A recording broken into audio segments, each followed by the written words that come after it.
नमस्कार, मैं हूं प्रशांत और इस कार्यक्रम का नाम है ये फिल्म नहीं है आसान। सिनेमा की अगर बात करें, खासतौर से हिंदी सिनेमा की, तो हिंदी सिनेमा ने अब तक बहुत से कलाकारों के करियर बनते देखे, बिगड़ते देखे, शोहरत देखी, नाम देखा। लेकिन इस 100 सालों के सफर में सिनेमा में बहुत कम ऐसे कलाकार हुए हैं जिनके करियर लंबे चले हैं। ज़्यादातर लोगों के करियर कुछ सालों या कुछ दशक में सिमट के रह जाते हैं, लेकिन जिस कलाकार से मैं आपकी आज मुलाकात कराने वाला हूं, उनका करियर 50 साल से भी ज़्यादा लंबा है। बतौर विलन आप सब उन्हें जानते हैं, लेजेंडरी एक्टर हैं, और बतौर विलन जो उन्होंने शोहरत कमाई, उसको छूना बहुत ही मुश्किल काम था। ये कौन है आपको बताऊंगा थोड़ी सी देर में। बस इनके बारे में इतना बता देता हूँ कि अपने 50 साल के करियर में इन्होंने कॉमेडी, एक्शन, नेगेटिव कैरेक्टर्स, हर तरह के किरदार किए हैं। कौन है, चलिए मिलते हैं।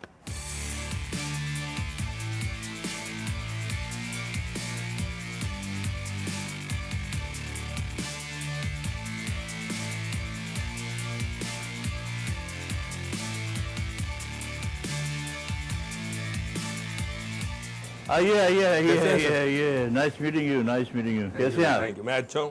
तो मैं बात कर रहा था लेजेंडरी एक्टर प्रेम चोपड़ा साहब की, और अभी मैं उनके घर पे हूँ। और हम लोग बात करने से पहले मैं आपको ये बता दूं कि बड़ी खूबसूरत बिल्डिंग है ये, पाली हिल एरिया है जहाँ पे प्रेम साहब रहते हैं। समंदर भी नजर आता है, निभाना नाम है बिल्डिंग का। मेरे ख्याल में आप 40 साल से करीब यहाँ पे रहते हैं। मैं 40 साल के करीब यहाँ रहता हूँ। तो मेरे ख्याल में हम बात करते चलते हैं, समंदर भी दिखा आइए देते आइए हैं। आइए आइए आइए आइए आइए, आपको दिखाते हैं साहब। ये देखिए, ये पहले तो बिल्कुल अनरिस्ट्रिक्टेड व्यू होती थी जी, कुछ है नहीं, ये बिल्डिंग्स बिल्कुल नहीं थी। 30-40 सालों में ये सब चीजें बिल्डिंगें बन गई हैं। तो यहाँ पे आप कई बार शाम को चाय का ओह यस, चाय के साथ बड़े बड़े दोस्त यार आते हैं। जैसे हम बात कर रहे थे कि इतनी सारी बिल्डिंग्स आ गई, लोग आ गए, बम्बई चेंज हो गया। बिल्कुल साहब, बम्बई अभी बम्बई से मुंबई हो गया। अब ये पाली हिल जो था एक बड़ी सोफिस्टिकेटेड प्लेस है। तमाम फिल्म इंडस्ट्री के लोग जो थे जी, most of them used to stay in Pali. Raj Kapoor साहब का बंगलो बराबर में है, ऋषि कपूर का जी, और दिलीप कुमार साहब का है, दिलीप साहब का है, बहुत से सलमान उधर, वो तो उधर रहते, सलमान शाहरुख, सुनील दत्त साहब का इधर है, सुनील दत्त साहब वो सामने, संजय दत्त है ना अभी यहाँ। इतना काम आपने किया है और 400 के करीब पिक्चर बनी। जी जी, और आप टीवी सीरियल्स भी किए हैं, करीब 50 से ऊपर का करियर है।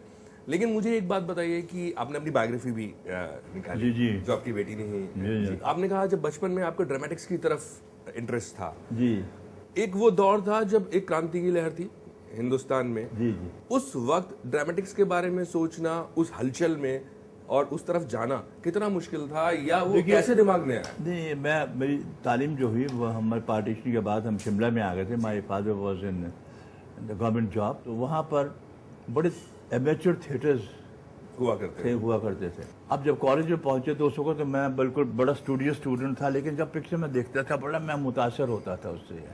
यार ये क्या, दिलीप कुमार की पिक्चर जब मैं जंग देखता था कभी, बहुत ही इन्फ्लुएंस मेरा हुआ उस एक्टर का मेरे ऊपर।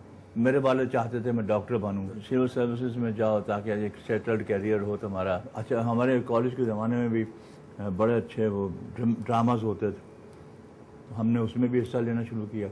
हिस्सा लेने के बाद मुझे बहुत हौसला अफजाई मिली कि लोगों ने कहा यार मतलब है तुम में वो जर्म्स हैं कि तुम अच्छे एक्टर बन सकते हो, अच्छे कलाकार बन सकते हो। तो मैंने भी सोचा यार हाँ, ये प्रोफेशन अच्छा है जो कि millions of people will know. हमने ड्रामे किए अंग्रेजी में भी, पंजाबी में भी, हिंदी में भी, उर्दू में भी, सब जगह। लेकिन पिताजी को ये बात पता थी कि आप ये सब कर रहे हैं? अरे वो मैं फिर उनको आशा से पता लगा एक्स्ट्रा करिकुलर एक्टिविटीज बहुत करता है ये। And then he came to visit my on one of my place also. He liked me, he said you got the talent but I am sorry I won't be able to send you to Bombay, because मैंने कहा मैं बम्बई जाकर try करना चाहता हूँ। No I got a big family, 5 brothers and sister. लेकिन उन्होंने कहा अगर ट्राई कर लो अभी तुम्हें, अगर लेकिन बम्बई ऐसी जगह है जहाँ पर तुम्हें नौकरी भी मिल सकती है, क्योंकि वो एक बड़ी जगह से और लैंड ऑफ अपॉर्चुनिटी। तो ट्राई करने के लिए आए, लेकिन हमने सोचा कि यहाँ आते ही हमें बिल्कुल खुले हाथों से हमें ले लिया जाएगा। यहाँ आके देखा कि उस स्टूडियो में घुसना मुश्किल है। तो सबसे बड़ा हम दोस्त, हम पहले फ्रेंडशिप बनाते थे गेट कीपर के साथ, तो वहाँ जाते थे। लेकिन वो फोटो छोड़ जाओ यार, तो वहाँ देख लेंगे, बाद में कर लेंगे। तो वो लेकिन कोई रिस्पॉन्स नहीं। कितने पैसे लेके आए थे आप? 200-300 रुपये लेके आए थे। सागर विहार है दादर में जी, जिसमें 50-60 रुपये देने पड़ते थे महीने के, 2 वक्त का खाना और 4 बेड्स होते थे वहाँ। जी, खैर वो स्ट्रगल का ज़माना था, तो किया हमने। और रंजीत स्टूडियो बिल्कुल पास था स्टेशन, तो रोज़ ही वहाँ पर हमारे चले जाते थे, राजकमल स्टूडियो में चले जाते थे। लेकिन हालत इतनी ख़राब हो गई हमारी कि अब शर्म भी आए पैसा मंगवाते हुए, तो हमने नौकरी भी ढूंढना शुरू कर दिया साथ साथ। तो आई वाज फॉर्चुनेट कि मुझे टाइम्स ऑफ इंडिया में नौकरी मिल गई सर्कुलेशन डिपार्टमेंट।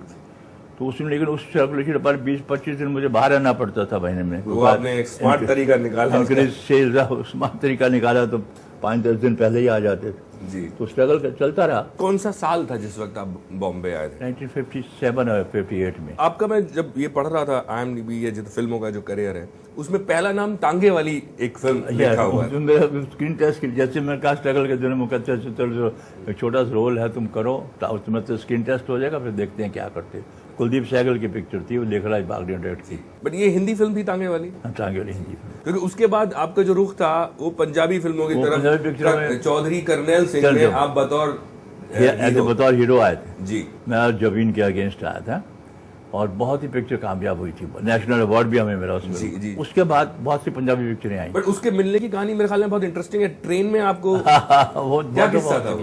वो क्या था कि जब मैं लंच टाइम में भागता था, मैं फेमस महालक्ष्मी या उधर उधर स्टूडियो में चला जाता था, वापस आते थे ताकि ऑफिस में आ जाए टाइम से। तो वहाँ एक मेरे पास शख्स आया, छोटा सा बेचारा, कहते लोकल ट्रेन में? हाँ, लोकल ट्रेन में। कहते हैं साहब आप एक्टर बनने आए ना? मैंने कहा मैं तो कोशिश ही कर रहा हूँ, अभी चल सकते हो मेरे साथ? कहाँ? रंजीत स्टूडियो। रास्ते में उसने बताया कि देखो ये फिल्म है, बतौर हीरो का रोल है, पंजाबी पिक्चर है, दे आर डेस्परेट कि कोई चीज़ उनको मिल नहीं रहा है जो सूटेबल लड़का हो।